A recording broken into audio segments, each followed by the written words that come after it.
నూతన సంవత్సర శుభాకాంక్షలు. బాగున్నారా? అంతా నవ్వుతున్నారంటే బాగానే ఉన్నారు కదా. ఈరోజు భోజనం పెడతారులేండి కదా. రైట్. చాలా సంతోషం ఈ విధంగా మళ్ళా మిమ్మల్ని అందరినీ కలవడానికి దేవుడు ఇచ్చిన ఈ యొక్క అవకాశాన్ని బట్టి దేవునికి ఎంతో వందనాలు చెల్లిస్తున్నా.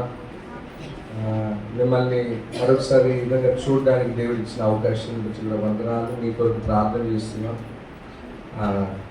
ఇక్కడ జరుగుతున్న పరిచర్య కొరకు కూడా ప్రార్థన చేస్తున్నాం. అలాగే ఆయా సంఘాల నుంచి అనేక మంది మీరు వచ్చారు, ఇక్కడ పాల్పొందుతూ వచ్చారు. అంతేకాదు చాలామంది రాత్రికాల సమయంలో కూడా ఇక్కడికి వచ్చి వాచ్ నైట్ సర్వీస్లో కూడా ఉంటూ వచ్చారు. దాన్ని బట్టి దేవునికి ఎంతో వందనాలు. మీ ప్రయాసం బట్టి కూడా దేవునికి వందనాలు, మీకు కూడా వందనాలు చెల్లిస్తా ఉన్నాం. రైట్. ఉదయకాల సమయంలో ఆరాధన కొరకై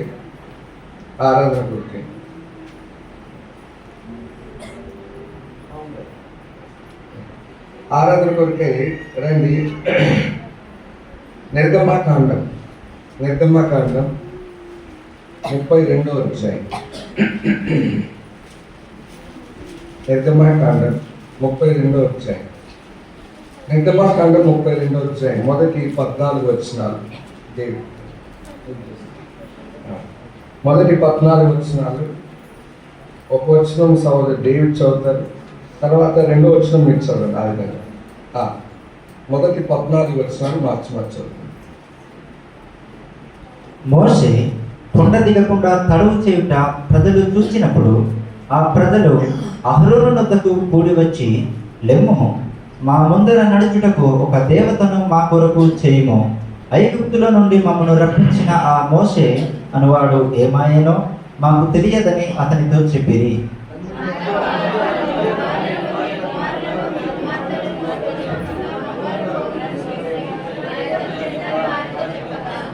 ప్రజలందరూ తమ చెవులనున్న బంగారు పోగులను తీసి అహరోను వద్దకు తెచ్చిరి.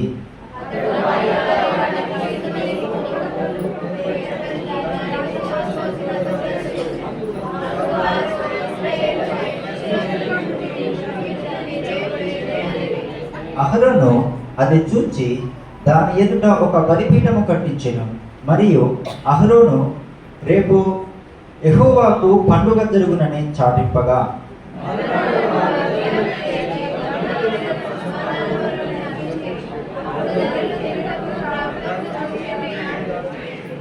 కాగా యెహోవా మోషేతో ఇట్లనెను, నీవు దిగి వెళ్ళుము, ఐగుప్తు దేశము నుండి నీవు రప్పించిన నీ ప్రజలు చెడిపోయి.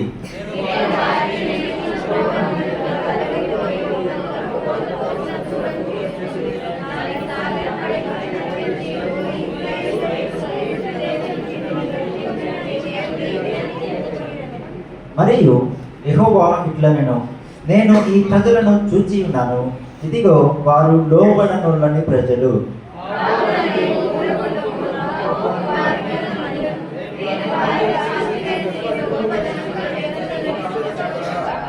మోషే తన దేవుడైన యెహోవాను ప్రతిమాలుకొని, యెహోవా, నీవు మహాశక్తి వలన బాహుబలము వలన ఐగుప్తు దేశములో నుండి రప్పించిన నీ ప్రజల మీద నీ కోపము మండనేలా?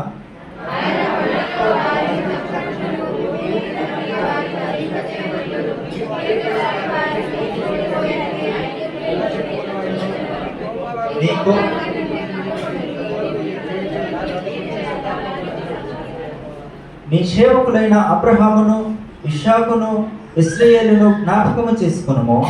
నీవు వారితో ఆకాశ నక్షత్రముల వలె మీ సంతానము అభివృద్ధి చేసి నేను చెప్పిన ఈ సమస్త భూమిని మీ సంతానములకు ఇచ్చేదననియు వారు నిరంతరము దానికి హక్కుదారులగుదురనియు వారితో వారి తోడని ప్రమాణము చేసి చెప్పి తిననెను.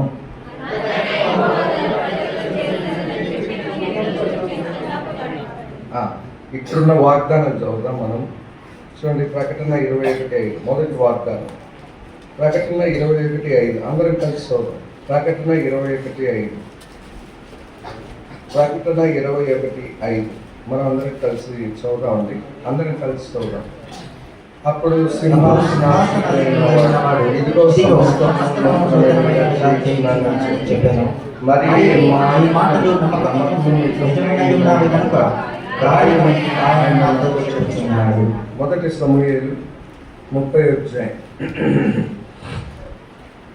మొదటి సమూయేలు 30 అధ్యాయం. మొదటి సమూయేలు 30 అధ్యాయం 19 వచనం. మొదటి సమూయేలు 30 అధ్యాయము, మొదటి సమూయేలు ఆఖరి అధ్యాయం అది, ఆ ఆఖరికి ముందు అధ్యాయం. మొదటి సమూయేలు 30 అధ్యాయం 19 వచనం. కుమార్తెని వారి ఇంటిపైన దానంతటిలో కొద్దిదేమి గొప్పదేమి ఏదియో తక్కువ కాకుండా రక్షించాను. యోవేలు గంధం 2వ అధ్యాయం. యోవేలు గంధం 2వ అధ్యాయం 25వ వచనం. యోవేలు గంధం 2వ అధ్యాయం 25వ వచనం. పేరు నెంబర్ 753. పెద్ద బైబిల్ అయితే పేరు నెంబర్ 753. యోవేలు గంధం 2వ అధ్యాయం 25వ వచనం. యోవేలు గంధం 2వ అధ్యాయం 25వ వచనం. అందరం కలిసి చూద్దాం. మీరు కట్పారా తిని తృప్తి పొంది మీ కొరకు వింత కార్యములు జరిగించిన దేవుడైన యెహోవా నామమును స్తుతించినట్లు నేను పంపిన మిడతలను, గొంగళి పురుగులను, పసర పురుగులను, చీడ పురుగులను అన్న మహాసమయంలో తినివేసిన సంవత్సరముల పంటను నీకు మరలా నిత్తును. దేవుడి లేఖన భాగాలని దీవించి మనతో మాట్లాడినట్టు చిన్న ప్రార్థన చేస్తున్నామండి. చిన్న ప్రార్థన చేస్తున్నాం. ప్రేమ తండ్రి, పరిశుద్ధమైన దేవాన్ని పాదాలకు వందనాలు.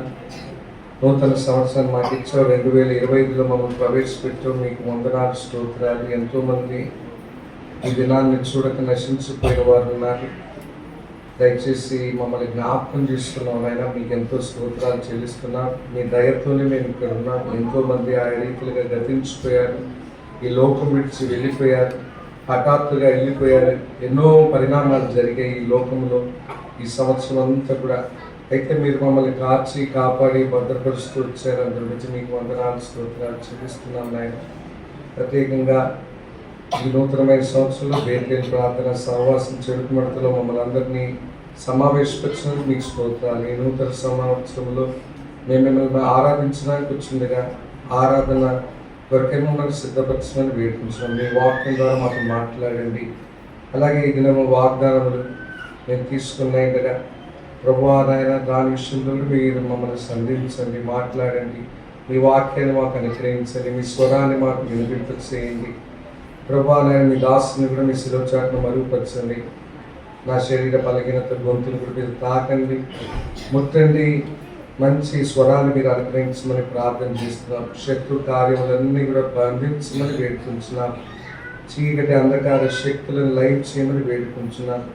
మేమందరం కూడా ఏకాగ్రతతో ప్రభువా నాయన మా దృష్టంతా మీ మీద కేంద్రీకరించడానికి సహాయం దయచేయండి. మీ సన్నిధిలో గడిపే సమయం మిమ్మల్ని మాత్రమే చూడడానికి సహాయం దయచేయమని వేడుకొంచు.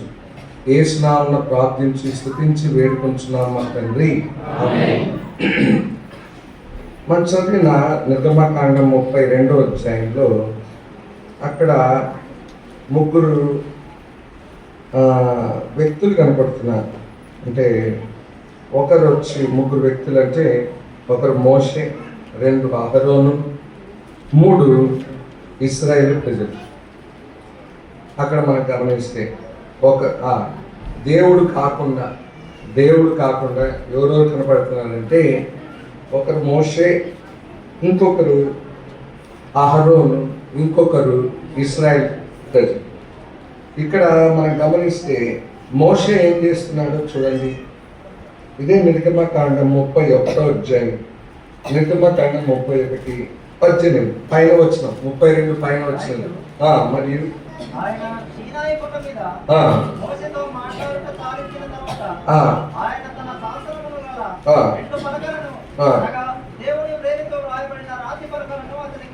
దేవుని వేలితో రాయబడిన రాతి పలకలను మోషే ఏం చేస్తున్నాడు? ఎక్కడున్నాడు మోషే? ఎక్కడున్నాడు? కొండ మీద ఉన్నాడు. కొండ మీద ఏం చేస్తున్నాడు? దేవునితో మాట్లాడుతున్నాడు. మోషే మాట్లాడుట చాలించిన తర్వాత మోషే ఏం చేస్తున్నాడు? దేవునితో మాట్లాడుతున్నాడు. అంటే దేవునితో సహవాసంలో ఉన్నాడు. ఎవరు? మోషే. మోషే పని ఏంటంటే, మోషే ఏ పని చూస్ చేసుకున్నాడు, లేకపోతే ఏ పని ఎన్నిక చేసుకున్నాడంటే, కొండ మీదకి వెళ్ళి ఎవరితో మాట్లాడడానికి మోషే సిద్ధపడ్డాడు?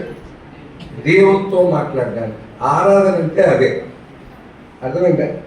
ఆరాధన అంటే ఏంటంటే, ఇక్కడికి మనం ఎందుకు వచ్చామంటే ఎవరితో మాట్లాడడానికి వచ్చాం? అది మనం మాట్లాడుకోవడానికి కాదు. ఏమక్క ఏడగొన్నావు ఈ సీరా కదా, కొత్త సంవత్సరానికి ఎక్కడ కొన్నావు, ఈ డ్రెస్ ఎక్కడ కొన్నావు, ఆ డ్రెస్ ఎక్కడ కొన్నావు, ఏమన్నా ఈ షర్ట్ ఎడగొన్నావు, మనల్ని మనం మాట్లాడుకోవడానికి రాలే ఇక్కడికి. ఆరాధన అంటే ఎవరితో మాట్లాడడం? దేవునితో మాట్లాడడం. చాలా బాధాకరంగా అంటే క్షమించండి, ఇంత దూరం మీరు ప్రయాసపడి వచ్చారు, నడుచుకుంటూ వచ్చారు, కొంతమంది ఆటోలు వచ్చారు, ఇక్కడికి ఎవరి కోసం వచ్చారు? మరి దేవునితో మాట్లాడాలి కదా. దేవుడు ఎప్పుడు మాట్లాడతారు? సైలెంట్గా కూర్చొని మనం ప్రార్థన చేసుకుంటా వాక్యం వింటా ఉంటే దేవుడు మాట్లాడతాడు. మనం మాట్లాడుకుంటే దేవుడు ఏడ మాట్లాడతాడు? ఇంత దూరం ప్రయాసపడి ఇక్కడికి వచ్చారు, అవునా? కరెక్టే కదా. కొంతమంది నడిచి వచ్చారు, కరిగూడలో అయితే 2 కొండలు ఎక్కి వచ్చారు. ఇంత దూరం ఎందుకు వచ్చారు? మనం ఎందుకు వచ్చామంటే ఎవరితో మాట్లాడడానికి వచ్చాం? దేవునితో మాట్లాడడానికి వచ్చాం. దేవుని సన్నిధి అనుభవించడానికి వచ్చాం. దేవుని నుంచి ఏదైనా వినడానికి వచ్చినాం. దేవునికి మనం స్తుతులు చెల్లించడానికి వచ్చాం. కాబట్టి ప్రియమైన వాళ్ళారా, ఆరాధన అంటే ఏంటిదంటే, ఏంటిది ఆరాధన అంటే? దేవునితో మాట్లాడటమే ఆరాధన. నువ్వు దేవునితో మాట్లాడడానికి సిద్ధంగా ఉన్నావా? ఈ నూతన సంవత్సరంలో దేవునితో మాట్లాడడానికి సిద్ధంగా ఉన్నావా? పక్కన వాళ్ళతో మాట్లాడడానికి సిద్ధంగా ఉన్నావా? లేకపోతే ఇంకా వేరే విషయాలు మాట్లాడడానికి, ఎవరెవరితో మాట్లాడడానికి నువ్వు రెడీగా ఉన్నావా? మోషే అనే వ్యక్తి ఇక్కడ కొండ మీదకి ఎక్కిపోయాడు. ఎవరితో మాట్లాడుతున్నాడంట? దేవునితో మాట్లాడుతున్నాడు. ఆయనకి దేవునితో మాట్లాడడం అంటే మహా ఇష్టం. ఎవరికి? మోషేకి దేవునితో మాట్లాడడం అంటే ఎంత ఇష్టమో చూడండి. నిర్గమాకాండం 24 వచ్చాయి. నిర్గమాకాండం 24 వచ్చాయి. 18 వచ్చిన. అప్పుడు మోషే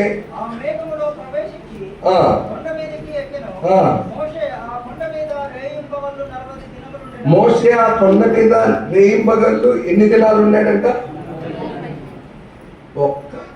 ఇప్పుడు ఎన్ని గంటలు మనం ఉండడానికి వచ్చిన ఆయనకి ఇంకా డిసైడ్ కాలే. కొంతమంది ఇంకా ఎన్ని గంటల్లో ఈయన కూర్చోడానికి వచ్చినా డిసైడ్ కాలే. ఎందుకంటే వాక్యం అయిపోతానే లేచిపోతారు కొంతమంది మధ్యలో. అన్న చెప్తున్నాడు, మీరు అటు ఇటు లేయొద్దని చెప్తున్నాడు. వాక్యం అయిపోతానే కూడా లేయద్దు. ఎందుకు? మనం కూర్చునేది ఎన్ని గంటలు? ఇప్పుడు ఎంత టైం?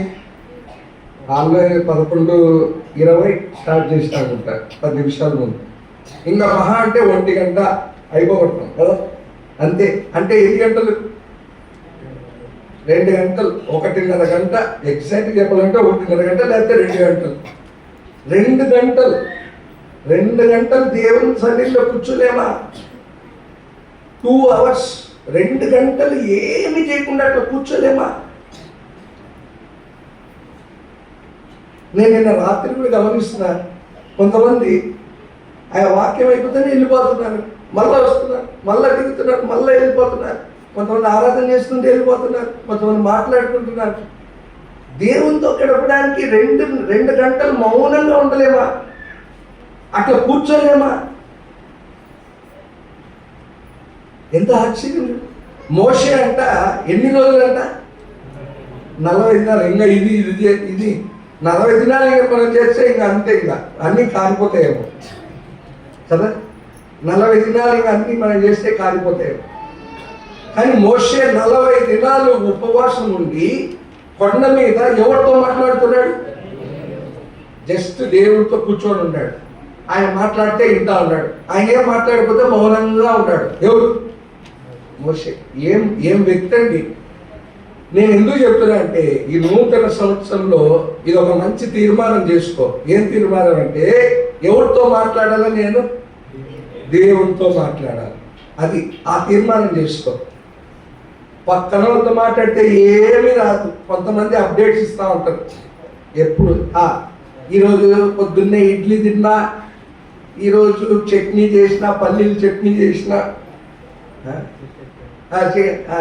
ఇప్పుడు ఫ్యామిలీ గ్రూపులు వచ్చినాయి, అర్థమైందా? ఈ ఫ్యామిలీ గ్రూపుల్లో ఏమే నువ్వేం చేసావే అంటే నేను దోశ, నువ్వు ఇడ్లీ, నేను ఇడ్లీ చేశా, నేను పూరి చేశా, పూరిలోకి ఏం చేసావు అది ఫోటో పెట్టు. ఎందుకంటే చాలా అంటే మనము ఎంతసేపు వేరే వాళ్ళతో మాట్లాడుకోవడం అయిపోయింది. దేవునితో కూర్చొని కొంతసేపు కూర్చొని గడపాలని ఆశపడుతున్నావా? నీ హృదయం ఆ ఆశతో ఉందా ఈ ఉదయకాల సమయము? ఎవరితో మాట్లాడడానికి? దేవునితో మాట్లాడడానికి. మీ అమ్మతో అయితే గంటలు గంటలు ఫోన్ మాట్లాడతావే, లేకపోతే ఇంకొకరితో అయితే గంటలు గంటలు ఫోన్ మాట్లాడతావే. ఎందుకు మాట్లాడతావు చెప్పు? ఇప్పుడు ఒకరితో ఒక సేవకుడు ఉన్నాడట, ఆయన అయితే ఎవరితో అయినా ఫోన్లో మాట్లాడితే 2 గంటలు మాట్లాడతాడు మినిమం. అర్థమైందా? ఆయన చెవులన్నా పోవాలా, ఈడి చెవులన్నా పోవాలా, 2 గంటలు ఫోన్లో మాట్లాడతాడంట. ఇప్పుడు నేను డానియల్ అన్న ఉన్నాడు, ఆయనతో 2 గంటలు ఫోన్లో మాట్లాడతాను అనుకోండి. ఉదాహరణకి ఎప్పుడన్నా మాట్లాడతాను అన్నతో 1 గంట, అన్ని చాలా విషయాలు మాట్లాడుకుంటా ఉంటాం. ఓకే, ఎందుకు మాట్లాడతానంటే ఆయన అంటే ఇష్టమైతేనే మాట్లాడతాం, అంతేనా కదా? అది మనం ఎక్కువగా ఎవరితో మాట్లాడతాము అని అంటే ఎవరితో అయితే మనకి ఏముంటే ఇష్టం ఉంటే వాళ్ళతో మాట్లాడతాం. ఇప్పుడు మనం దేవునితో అంతా మాట్లాడలేకపోతున్నాం అంటే దేవుడు అంటే మనకి ఏం లేదు, ఇష్టం లేదు. దేవునితో ఒక 10 నిమిషాలు కూడా మాట్లాడలేకపోతున్నాం అంటే దాని అర్థం ఏంటంటే నీకు దేవుడు అంటే ఏం లేదు, ఇష్టం లేదు. ప్రేమైన వాళ్ళరా, ప్రేమైన సహోదర సహోదరి, నూతన సంవత్సరంలో ఈ తీర్మానం చేసుకో. నేను ఎవరితో మాట్లాడాలా? అది సైలెంట్ కూర్చొని వాక్యం చదువుకుంటా, ప్రార్థన చేసుకుంటాను. ఆయన స్వరం వింటాం, ఆయన మెల్లనైన స్వరాన్ని నీతో మాట్లాడతాడు. ఆయన నీ ఒకవేళ నువ్వు ఏదైనా చెయ్యాలంటే అది చెప్తాడు, లేకపోతే నువ్వు ఏదైనా తప్పు చేస్తా ఉంటే అది చూపిస్తాడు. అదే అన్ని విషయాలు తెలియజేస్తాడు. కాబట్టి ఆరాధన అంటే ఏంటిదంటే దేవునితో మాట్లాడడం, దేవునితో గడపడం. ఏంటిది? దేవునితో మాట్లాడడం, దేవునితో గడపడం. కాబట్టి ఉదయకాల సమయంలో మనం అందరం ఆరాధన చేయడానికి వచ్చాం. నీకు ఆ మనసు ఉందా? నేను దేవునితో మాట్లాడడానికి, దేవునితో గడపడానికి నేను వచ్చానని చెప్పగలవా? ఒకవేళ ఆ మనసు లేకపోతే సిద్ధం చేసుకోండి నీ మనస్సు. ఎవరితో మాట్లాడడానికి? దేవునితో మాట్లాడడానికి. సరే, ఇక్కడ అది మనం చూస్తున్నాం ఆరాధన కొరకై. రండి నిర్గమాకాండం 32. ఇప్పుడు రండి నిర్గమాకాండం 32 ఒకటో వచనం 2వ వచనం చదవండి. మోషే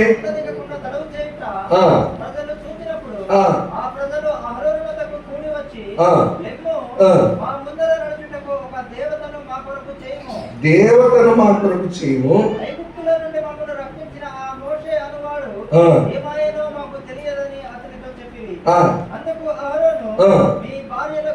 మీ భార్యలకు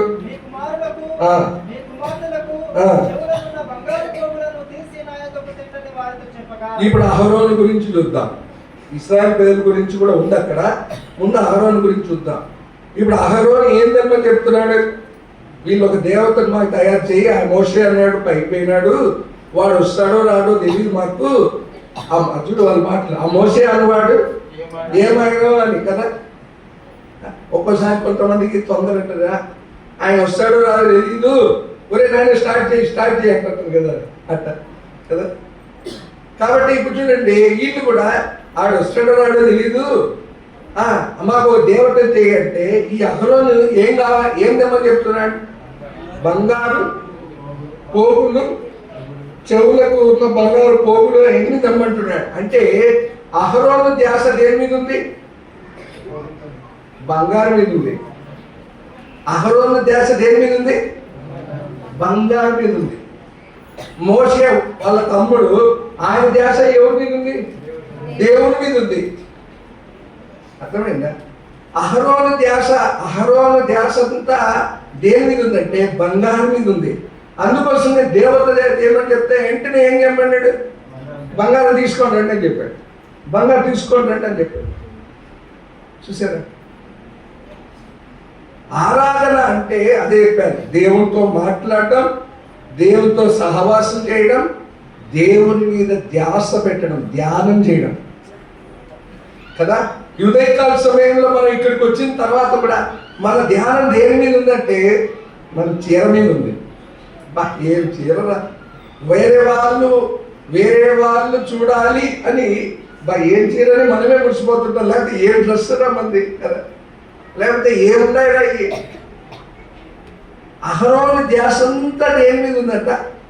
బంగారం మీద, లోకం మీద ఉంది. అహరోను ధ్యాస అంతా లోకం మీద ఉంది. అది ఇది ఆరాధన కాదు. ఆరాధన చేయాలంటే మన ధ్యానము, మన ధ్యాస అంతా ఎవరి మీద నిలబడాలా? దేవుని మీద ఉండాలా. కొంతమందికి ఇంట్లో ఉండే దేని మీద ఉంటుంది, కొంతమందికి ఇది అయిపోతానే పోయి పార్టీ చేసుకోవాలా, దాని మీద ఉంటుంది. ఏది? ధ్యాస కదా. ఆరాధన అంటే దేవుని మీదనే ధ్యానం, దేవుని మీదనే ధ్యాస. అది మూడోది ఇశ్రాయేలు ప్రజల గురించి చూద్దాం. 1వ వచనంలో చూడండి, లెమ్ము మా ముందర నడుచుటకు ఒక దేవతను మా కొరకు చేయము అన్నారు. ఏం చేయమంటున్నారు? దేవత కదా. దేవుడు ముందుగానే నిర్గమాకాండం 20వ అధ్యాయంలో చెప్పాడు. 1వ వచనం చదవండి, 1-2 వచనాలు. నిర్గమాకాండం 21-2 వచనాలు. 3వ వచనం నుంచి చదివాను. నిర్గమాకాండం 23. నేను తప్ప వేరొక దేవుడు నీకు ఉండకూడదు. పైన ఆకాశం అందే కానీ, కింద భూమి అందే కానీ, భూమి కింద నీళ్ళు ఎందే కానీ దేని రూపంలో విగ్రహం నీవు చేసుకోకూడదు, వాటికి సాగిలపడకూడదు, వాటిని పూజింపకూడదు. వాటిని ఏది చేసుకోకూడదు, పూజింపకూడదు అని ముందే ఆజ్ఞ ఇచ్చాడు. విగ్రహారాధన అసలు చెయ్యొద్దని చెప్పాడు. ఎవరు? దేవుడు. ఒక విగ్రహం అసలు ఏది తయారు చేయొద్దని చెప్పాడు. కానీ వీళ్ళు ఏం కావాలని కోరుకుంటున్నారంటే, మాకేం కావాలంటున్నారు?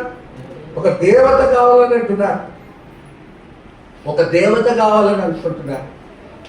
కాబట్టి ప్రియమైన వాళ్ళరా, ఇక్కడ ఇశ్రాయేలు ప్రజల ధ్యాస అంతా దేని మీద ఉందంటే విగ్రహం మీద ఉంది, విగ్రహారాధన మీద ఉంది. ఇశ్రాయేలు ప్రజల ధ్యాస అంతా దేని మీద ఉంది? విగ్రహారాధన మీద, విగ్రహం మీద ఉంది. అంటే విగ్రహారాధన అంటే అర్థం ఏంటంటే జీవము గల దేవుణ్ణి కాకుండా వేరే దేన్ని కొలిచినా కూడా విగ్రహారాధనే. నీ హృదయంలో యేసయ్య కాకుండా ఏదున్నా కూడా నువ్వు విగ్రహారాధకుడివే. నువ్వు అనుకోవచ్చు, నేను బొట్టు పెట్టలేదు, లేకపోతే నేను దానికి మొక్కలేదు, వినాయకుడికి మొక్కలేదు, లేకపోతే ఇంకొక దానికి మొక్కలేదు, లేకపోతే ఇంకోటి నేను విగ్రహారాధన చేయట్లేదని నన్ను అనుకోవచ్చు. కానీ నీ హృదయంలో జీవము గల దేవుడు లేకుండా ఏది ఉన్నా కూడా, దేని కొరకు ప్రయారిటీ ఉన్నా కూడా, దేని కొరకైనా కూడా నీకు ఆధిక్యత ఉన్నా కూడా, నీ హృదయంలో నువ్వు నేను ఎలాంటి వారు అంటే విగ్రహారాధికులమే. మన హృదయంలో యేసయ్యకు స్థానం లేకుండా దేనికి స్థానం ఉన్నది? అది ఏ విషయం కావచ్చు, ఒక వస్తువు కావచ్చు, ఒక వ్యక్తి కావచ్చు, ఒక విగ్రహం కావచ్చు, ఏది కావచ్చు, ఏదైనా కావచ్చు. దేనికి స్థానం ఉన్నా కూడా మనము విగ్రహారాధికులమే. ఈనాడు నిజంగా చెప్పాలంటే చాలా మంది క్రైస్తవులు విగ్రహారాధికులంటే, చాలా మంది క్రైస్తవులు ఈనాడు విగ్రహారాధన చేస్తున్నారు. అంటే ఎలాంటి విగ్రహారాధన అంటే యేసయ్య కాకుండా వేరే వాటినన్నింటినీ పూజిస్తున్నారు. యేసయ్య కాకుండా పొలాన్ని పూజిస్తున్నారు, యేసయ్య కాకుండా ఇంకొకదాన్ని పూజిస్తున్నారు, యేసయ్యని కాకుండా మొబైల్ని పూజిస్తున్నారు, యేసయ్యని కాకుండా ఒక గర్ల్ ఫ్రెండ్ని పూజిస్తున్నారు, యేసయ్యని కాకుండా ఒక బాయ్ ఫ్రెండ్ని పూజిస్తున్నారు, యేసయ్యని కాకుండా లోక ఆశలను పూజిస్తున్నారు. నీ హృదయంలో యేసయ్యకు స్థానం లేకుండా ఇంకా ఏ దానికైనా స్థానం ఉంటే నువ్వు నేను విగ్రహారాధికులమే. నేను ఒక విగ్రహం చేయలేదు కదా, దానికి మొక్కలేదు కదా అని నువ్వు అనుకోవచ్చు. ఇక్కడ వాళ్ళు చూస్తే ఇశ్రాయేల్ ప్రియులు అన్ని సంవత్సరాలు అప్పుడు దాకా నడిపించాడు, నడిపించిన తర్వాత ఇప్పుడు ఆయన మరిచిపోయి మాకేం చేయమంటున్నారు? దేవత చేయమంటున్నారు, ఒక విగ్రహం తయారు చేయమంటున్నారు. ఇంకొక మాట చెప్పనా, దేవుణ్ణి మరిచిపోవడమే విగ్రహారాధన. ఏంటిది? దేవుణ్ణి మరిచిపోవడమే విగ్రహారాధన. నువ్వు దేవుణ్ణి మరిచిపోయావంటే నువ్వు విగ్రహారాధికుడివే. కాబట్టి ప్రేమైన వాళ్ళరా, ఇక్కడ వాళ్ళు దేవుణ్ణి మరిచిపోయినారు. ఎవరు? ఇశ్రాయేలు ప్రేరు. కాబట్టి ప్రేమైన వాళ్ళరా, ఆరాధన అంటే ఏంటిదంటే దేవుణ్ణి జ్ఞాపకం చేసుకోవడం, మరచిపోకుండా దేవుణ్ణి ఏం చేయడం? జ్ఞాపకం చేయడం పదే పదే. అందుకే వాళ్ళ దగ్గరికి వచ్చినప్పుడు నన్ను జ్ఞాపకం చేసుకున్నట్టుకై దీన్ని చేయడానికి చెప్పాడు. ఆయన కృతజ్ఞతాస్తులు చెల్లించి రొట్టెను విరిచి అని రాయబడి నన్ను జ్ఞాపకం చేసుకున్నట్టుకై దీన్ని చేయడం కదా. ఆరాధన అంటే దేవుణ్ణి జ్ఞాపకం చేసుకోవడం, ఆయన మేలును జ్ఞాపకం చేసుకోవడం కదా. ఆయన మా జీవితంలో ఎన్ని మేలు చేశాడు, ఎన్ని ఉపకారాలు చేశాడు అవి జ్ఞాపకం చేసుకోవడం. ఇశ్రాయేలు ప్రజలు ఇక్కడ ఏం చేశారంటే అన్ని మర్చిపోయారు, మొత్తం మర్చిపోయారు. మొత్తం మర్చిపోయి ఇప్పుడు ఏమంటున్నారంటే మాకేం కావాలంటున్నారు? దేవత కావాలి. కాబట్టి దయచేసి ఉదయకాల సమయంలో దేవుని మర్చిపోయినావా? నువ్వు విగ్రహారాధికుడు. నేను సూటిగా చెప్తున్నాను, నువ్వు దేవుణ్ణి మర్చిపోయి ఉంటే నువ్వు విగ్రహారాధికుడివే. అరే నేను మొక్కలేదు కదా, నేను బొట్టు పెట్టుకోలేదు కదా, నేను ఆ దానికి పూజ చేయలేదు కదా, నేను ఆ గుడికి వెళ్ళలేదు కదా నువ్వు అనుకోవచ్చు. నువ్వు దేవుణ్ణి మరిచిపోయినావంటే నువ్వు నేను ఎవరైనా కావచ్చు, నేనైనా కావచ్చు, ఎవరైనా కావచ్చు, నువ్వు విగ్రహారాధికుడు. ఈ సంవత్సరం అంతా ఎన్నిసార్లు మనం దేవుని మర్చిపోయాం? ఈ సంవత్సరం అంతా ఎన్నోసార్లు మనం దేవుని మర్చిపోతా వచ్చాం. కాబట్టి ఇక్కడ 3 విషయాలు చెప్పాను. ఆరాధన అంటే మోషే ద్వారా మనంటే మొదటి విషయం ఏంటంటే దేవునితో గడపడం, సమయం గడపడం, దేవునితో సహవాసం చేయడం, దేవునితో మాట్లాడటం, అది ఆరాధన అంటే. రెండవది అహరోన్ ద్వారా నేర్చుకున్నాం. ఆరాధన అంటే దేవుని మీద ఏం పెట్టడం? ధ్యాస పెట్టడం. దేవుని మీదే ధ్యాస పెట్టడం. అహరోన్ ధ్యాస అంతా దేని మీద ఉంది? బంగారం మీద ఉంది, లోకం మీద ఉంది, లోక ఆశల మీద ఉంది. ఇంకా అహరోన్ ధ్యాస అంతా దేని మీద ఉంది చెప్పరా? అక్కడ మోషేని ఎట్లా లేపేసి నేను పోస్ట్ కొట్టేయాలని ఉన్నాడు. ఎవరు? అహరోన్. వీడు మోసే పైకి వెళ్ళిపోయినాడు, వీడు పోతే పొలిలే. ఇప్పుడు ఆ పోస్ట్ ఎవరు కొట్టేయాలి? నేను కొట్టేయాలి. అహరోన్ ధ్యాస అంతా సీటు మీద ఉంది. ఏ సీట్ ఇదండి? ఇది ఈ సీటు కొట్టేయాలి కదా. నీ ధ్యాస అంతా సీటు మీద, లోకం మీద, బంగారం మీద, డబ్బు మీద ఇది ఉంటే ఆరాధన కాదు. నువ్వు చేసేది ఆరాధన కాదు. ఆరాధన అంటే దేవుని మీదనే ధ్యాస పెట్టడం, దేవుని మీదనే ధ్యానం చేయడం. మూడవదిగా ఆరాధన అంటే నీ హృదయంలో ఎవరు ఉండాలా? దేవుడు మాత్రమే ఉండాలా. యేసయ్యకు మాత్రమే చోటు ఉండాలా. యేసయ్యకు మాత్రం కాకుండా నువ్వు దేనికి చోటున్నా కూడా నువ్వు విగ్రహారాధికుడు. నువ్వు విగ్రహారాధన చేసేవాడివి. యేసయ్యకే చోటు ఉండాలి హృదయంలో. యేసు ప్రభువా జీవం కలిగిన దేవుడు మాత్రమే నీ హృదయంలో ఉండాలి.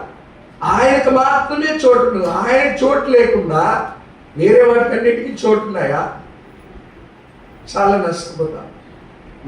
ఇంకో విషయం చెప్పాను. ఆరాధన అంటే దేవుడిని ఏం చేయడం? జ్ఞాపకం చేసుకోవడం. దేవుడిని ఏం చేయడం? జ్ఞాపకం చేసుకోవడం. ఆయన మేలులు, ఆయన ఉపకారాలు, ఆయన మన ఎడల ఏం చేశాడో అవన్నీ ఏం చేయడం? మనం జ్ఞాపకం చేసుకోవడం. కాబట్టి ప్రియమైన వాళ్ళరా, ఉదయకాల సమయంలో అటువంటి మనస్సుతో మనం వచ్చామా? చూడండి, ఇంకా ఒక విషయం చెప్తాను చూడండి. కీర్తన గ్రంథం 2వ అధ్యాయం. కీర్తన గ్రంథం 2వ అధ్యాయము 10-11. కాబట్టి ఆ, రాజులారా, ఆ. వివేకులయుండుడి, వివేకులయుండుడి, భూపతులారా, భూపతులారా, బోధనందుడి, బోధనందుడి, భయభక్తులు కలిగి భయభక్తులు కలిగి యెహోవాను సేవించుడి, యెహోవాను సేవించుడి, గడగడ వణుకుచు, గడగడ వణుకుచు. సంతోషించుడి. అది ఇప్పుడు అన్న కానీ నేను కానీ మెసేజ్ చెప్పము ఎందుకు చెప్పాము, మీరు పాట కూర్చోండి ఇదంతా ఎందుకు చెప్పామంటే ఇదే ఇక్కడ ఉంది చూడండి 11లో. భయభక్తులు కలిగి ఎవరిని సేవించాలంట? గడగడ వణుకుచు ఏం చేయాలంట? సంతోషించుడి. కదా, గడగడ వణుకుచు ఆరాధన అంటే అదే. భయభక్తులు కలిగి ఉండడం ఆరాధన. నువ్వు ఏం మాటలు మాట్లాడలేకపోయినా దేవుని సన్నిధిలో కూర్చి మౌనంగా కూర్చొని భయభక్తులతో ఉంటే అదేంటి? ఆరాధన. ఆయనకి గడగడ వణికితే అదేంటి? ఆరాధన. అంతే. నువ్వు మాటలు చెప్పలేకపోవచ్చు, నువ్వు ఆరాధన చేయలేకపోవచ్చు, కానీ నువ్వు భయభక్తులతో కూర్చోని ఉంటే అదే ఏంటిది? ఆరాధన. ఆయనకి గడగడ వణికితే అదేంటిది? ఆరాధన. ఇంకా చూడండి ఆరాధన అంటే ఏంటి వచ్చాడు 12 వచ్చాడు. కీర్తన 2:12. ఆయన కోపం త్వరగా రగులుకొనును, ఆయన కోపం త్వరగా రగులుకొనును, కుమారుని ముద్దు పెట్టుకొనుడి, కుమారుణ్ణి ముద్దు పెట్టుకొనిడి. దేని యెడల ఆయన కోపించును. ఎవరిని ముద్దు పెట్టుకోవాలా? కుమారుడు. కుమారుడు అంటే యేసుక్రీస్తు ప్రభువు. ఇక్కడ ఆరాధన అంటే యేసు ప్రభువారిని ముద్దు పెట్టుకోవడం. ఆరాధన అంటే ఎవరిని ముద్దు పెట్టుకోవడం? యేసు ప్రభువారిని ముద్దు పెట్టుకోవడం. ఇక్కడికి ఎవరిని ముద్దు పెట్టుకోవడానికి వచ్చామంటే యేసు ప్రభువారిని ముద్దు పెట్టుకోవడానికి వచ్చాం. అందుకే మరియా అత్తరు జటామాంస తీసుకుని వచ్చి ఆయన పాదముల దగ్గర వేసి ఆయన పాదాలను ఏం చేసిందంట? ముద్దు పెట్టుకుంది. ఇలాంటి ఆరాధన ఎవరు చేయలేదని చెప్పి ఎవరు చెప్పారు? యేసయ్యే చెప్పాడు, యేసు ప్రభువారే చెప్పాడు. కాబట్టి ప్రియమైన వాళ్ళారా, ఆయన్ని ముద్దు పెట్టుకోవడానికి వచ్చాం. కాబట్టి ఆయనతో సహవాసం చేయడానికి వచ్చాం. కాబట్టి ఆరాధన అంటే ఈ విషయాలన్నీ మనం గమనించాలి. నేను ఎందుకు ఈ విషయాలన్నీ చెప్పానంటే అసలు మనం ఎన్ని చేయకుండా, ఎన్ని మనం చూసుకోకుండా 2 మాటలు ఏ నోట్లో నుంచి చెప్తే దానివల్ల ఏ ఉపయోగము లేదు. అందుకోసం ఈ విషయాలన్నీ చెప్పాను. ఆరాధనకి ఎలాంటి వైఖరి కావాలి? మోషే లాంటి వైఖరి. ఆయనతో గడపడం, ఆయనతో సహవాసం చేయడం, గడగడ వణకడం, భయపడడం, ఆయన్ని ముద్దు పెట్టుకోవడం. ఎవరిని? యేసు ప్రభువారిని ముద్దు పెట్టుకోవడం. దానికోసమే మనం వచ్చాము ఇక్కడ. రండి ఇప్పుడు మనం చూద్దాం. అయితే మన గురించి ఏం చెప్తున్నాడంటే ఈ నిర్గమాకాండం 32 మన గురించి ఏమేమి విషయాలు చెప్తున్నాడో దేవుడు చూడండి. నిర్గమాకాండం 32 వచ్చాయి. నిర్గమాకాండం 32 వచ్చాయి. 7వ వచనంలో చదవండి. 7వ వచనం. యెహోవా మోషేతో ఇట్లనెను, నీవు దిగి వెళ్ళుము, ఐగుప్తు దేశము నుండి నీవు రప్పించిన నీ ప్రజలు చెడిపోయి. మనం ఎలాంటి ప్రజలమంటే దేవుడు చెప్తున్నాడు, ఎలాంటి ప్రజలు మనం? చెడిపోయిన వారము. ఇంకా ఎలాంటి వారం చూడండి. 8వ వచనం చదవండి. నేను వారికి నియమించిన త్రోవ నుండి త్వరగా తొలగిపోయే వారము. గుర్తుపెట్టుకోండి, మొదటిది చెడిపోయిన వారము, రెండవది ఏంటిది? మనం ఎలాంటి వారం? త్వరగా తొలగిపోయారు. రాత్రే కొన్ని తీర్మానాలు చేసింటారు. ఏం తీర్మానాలు? ప్రవ్వా ఇంకా నేను ఈ పని చెయ్యను అని రాత్రే తీర్మానం చేసింటారు. 31 రాత్రి, నిన్న రాత్రి. ఈరోజు పొద్దున్నే పోయి ఉంటుంది. అది ఏది? తీర్మానం ఎగిరిపోయింది. అందుకే దేవుడు అన్నాడు, ఏమన్నాడంటే మీరు త్వరగా తొలగిపోయేవారు. ఎవరు? మనం. మొదటిది చెడిపోయే వారము, చెడిపోయిన వారం. రెండోది ఏంటిదంట? త్వరగా తొలగిపోయే వారము. ఇంకా చదవండి. తమ కొరకు పోత పోసిన దూడను చేసుకుని. తమ కొరకు పోత పోసిన దూడను చేసుకుని. తమ కొరకు అని ఉంది. తమ కొరకు అంటే దాని అర్థం ఏంటంటే స్వార్థపరులం. అర్థమైందా? తమ కొరకు అని రాయబడిందట. తమ కొరకు అంటే మనం ఎలాంటి ప్రజలం అంటే అంత స్వార్థ, మన కోసం ఏదైనా చేస్తాం, నా కోసం నేను ఏదైనా చేస్తా. తమ కొరకు మాత్రమే ఆలోచించే వాళ్ళం, స్వార్థపరులం మనం. తమ కొరకు ఏం చేసుకున్నారంట? పోత పోసిన దూడం చేసుకుని దానికి సాక్షిగా బలి నర్పించి, ఓ ఇశ్రాయేలు, ఐగుప్తు దేశంలో నిన్ను రప్పించిన నీ దేవుడు ఇదే అని చెప్పుకున్నాడు. మరియు యెహోవా ఇట్లనెను, నేను ఈ ప్రజలను చూచి ఉన్నాను, ఇదిగో లోబడనొల్లని ప్రజలు. వారు లోబడనొల్లని ప్రజలు. ఎలాంటి ప్రజలంట? మనం ఎలాంటి వారం అంటే లోబడనొల్లని వారం. అంటే లోబడే వాళ్ళమే కాదు, దేవునికి ఏ మాత్రం కూడా లోబడే వాళ్ళం మనము కానే కాదు. చెడిపోయిన వారు, కొరకా తొలగిపోయే వారు, తమ కొరకు స్వార్థంతో జీవించే వాళ్ళం. అంతేకాదు నొల్లని ప్రజలు. అంతేకాదు, చూడండి 11 చదవండి. ఇప్పుడు మోషే తన దేవుడైన యెహోవాను వెంటాడుకొని, యెహోవా మహాశక్తి వలన ఐగుప్తు దేశంలో నుండి రప్పించిన నీ ప్రజల మీద నీ కోపము మండనేలా. నీ కోపము మండనేలా అంటే దేవునికి కోపము తెప్పించే వాళ్ళం. ఎవరు? మనం దేవునికి ఏం తెప్పించే వాళ్ళం? కోపము తెప్పించే వాళ్ళం. ఇంకా ఎలాంటి ప్రజలు అంటే చూడండి, ఇంకా నేను ఇంకా ఎలాంటి ప్రజలు అంటే మనం చూస్తే 12వ వచనం చదవండి. ఆయన కొండలలో వారిని చంపనట్లును, భూమి మీద నుండి వారిని నశింపజేయనట్లును, కీడు కొరకే వారిని తీసుకొని పోయినని ఐగుప్తీయులు ఎలా తీసుకొనవలెను. నీ కోపాగ్ని నుండి మల్లుకొని నీవు నీ ప్రజలకు ఈ కీడు చేయక దాని గురించి సంతాపపడుము. దేవుడు సంతాపపడి దుఃఖపడేంత దుర్మార్గులు మనం. దేవుడికి సంతాపము తెప్పించే వాళ్ళం ఎవరు? మనం. ఇది మన స్టేటస్. మన స్టేటస్ వాట్సాప్లో అప్డేట్ చేయాలంటే ఇది ఏంటిది? చెడిపోయిన వారము, త్వరగా తొలగిపోయే వారము, స్వార్థపరులము, లోబడనొల్లని వారము, దేవునికి ఏం తెప్పించే వాళ్ళము? కోపం తెప్పించే వాళ్ళము. అంతేకాదు దేవునికి సంతాపం, దుఃఖము తెప్పించేవారు. ఇది మన స్టేటస్. మన స్టేటస్లో నేను కూడా పెట్టుకున్నా. ఏమని? ఏడో బోధ చేస్తారంటే ఆ ఫోటో పెట్టుకున్నా. గొప్ప పెట్టుకుంటాం మనం. కానీ మన స్టేటస్లో ఏం పెట్టుకోవాలంటే ఇది పెట్టుకోవాలా. నేను చెడిపోయిన వాటి ప్రభువా, ఈ ఉదయకాల సమయంలో అది ఎరగాల.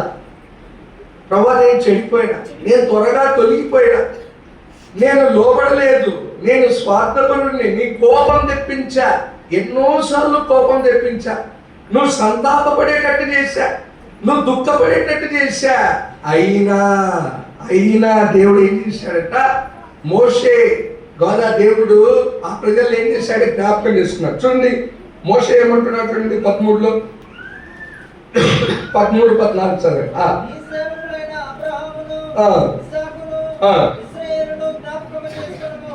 నీవు వారిలో ఆకాశ నక్షత్రముల వలె నీ సంతానము అభివృద్ధి చేసి నేను చెప్పిన ఈ సమస్త భూమిని నీ సంతానములకు ఇచ్చేదననియు వారు నిరంతరము దానికి హక్కుదారులగుదురనియు వారితో నీ తోడని ప్రమాణము చేసి చెప్పాడు. చూడండి, దేవుని యొక్క వాగ్దానాన్ని జ్ఞాపకం చేస్తున్నాడు. ఎవరు? మోషే. దేవుని యొక్క వాగ్దానాన్ని జ్ఞాపకం చేస్తున్నాడు. అంటే ఆరాధన అంటే ఏంటంటే దేవుని వాగ్దానాలు జ్ఞాపకం చేసుకోవడం. దేవుడు మనకిచ్చిన వాగ్దానాలను మనం ఏం చేయడం? ఎంతమంది పోయిన సంవత్సరము బైబిల్ చూడకుండా మీకు ఇచ్చిన వాగ్దానము జ్ఞాపకం ఉందో వాళ్ళు చేయొద్దండి. పోయిన సంవత్సరం వాగ్దానం ఎంతమంది? బాగా పైకెత్తు. 1 2 3 4 5 6 7 8 9 10 బాగా ఎత్తాలా. అట్లే వచ్చండి. 10 ఇంతమందిలో 10 మందికి, ఇంతమందిలో 10 మందికి మాత్రమే పోయిన సంవత్సరం ఏం తీసుకున్నామో గుర్తుంది, మిగతా వాళ్ళకి మర్చిపోయినాం. మన చంద్రబాబు నాయుడు కదా, మనకు చాలా పనులు ఉన్నాయి, మనకి అవన్నీ ఎందుకు జ్ఞాపకం ఉంటాయి కదా, మనకు చాలా పనులు ఉంటాయి. చంద్రబాబు నాయుడు కూడా అంత బిజీ ఉన్నాడు, మనం చాలా బిజీ. దేవుడు వాగ్దానాలు చూడు, పోయిన సంవత్సరంతో నీకు జ్ఞాపకం లేదు, మళ్ళీ తీసుకోవడానికి వచ్చావు. ఏది ఇప్పుడు ఇంకోటి తీసుకోవడానికి వచ్చావు. ఎందుకు? ఏం లాభం నాయనా, ఏం లాభము? నేను చెప్తున్నా, కొంతమంది సేవకులు కూడా లేరుట, వాళ్ళు కూడా చేయట్లే. ఏం లాభం? పోయిన సంవత్సరం తీసుకున్న వాగ్దానమే నీకు జ్ఞాపకం లేదు, ఇప్పుడు మళ్ళీ ఇంకోటి తీసుకోవడానికి వచ్చినావు.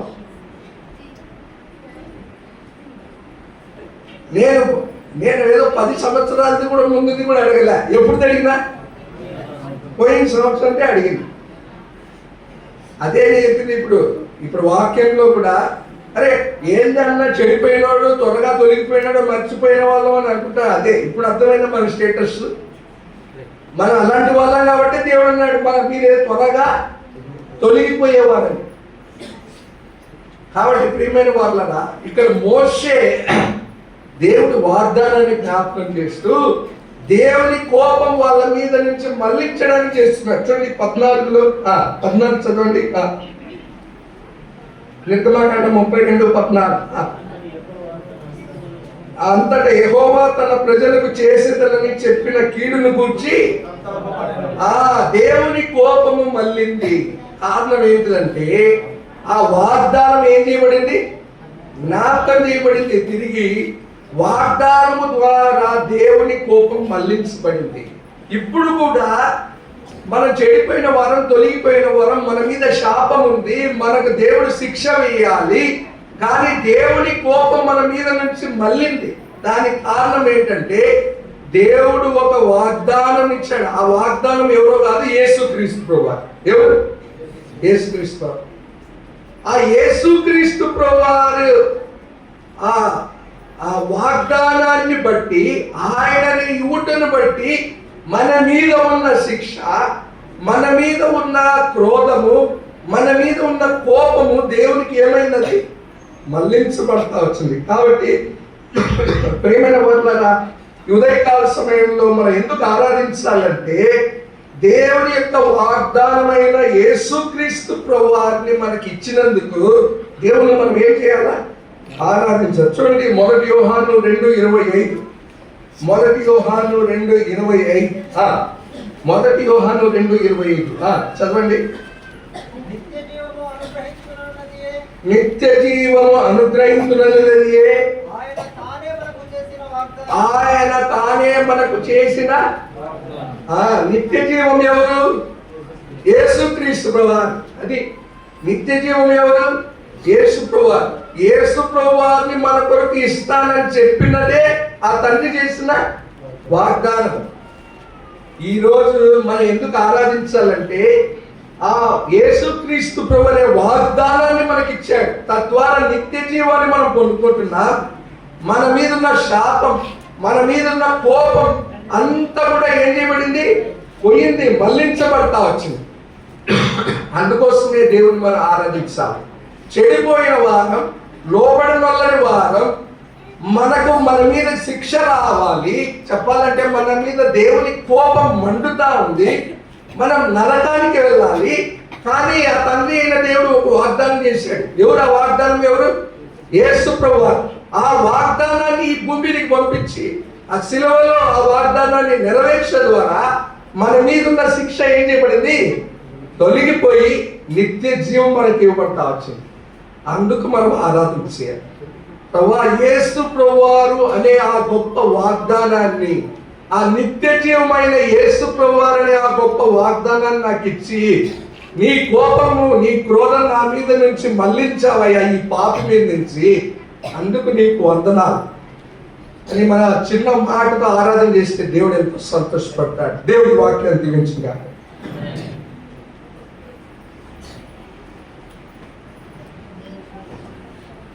అందరు మోకాల మీదకి రండి. కళ్ళు మూసుకోండి. ఎవరు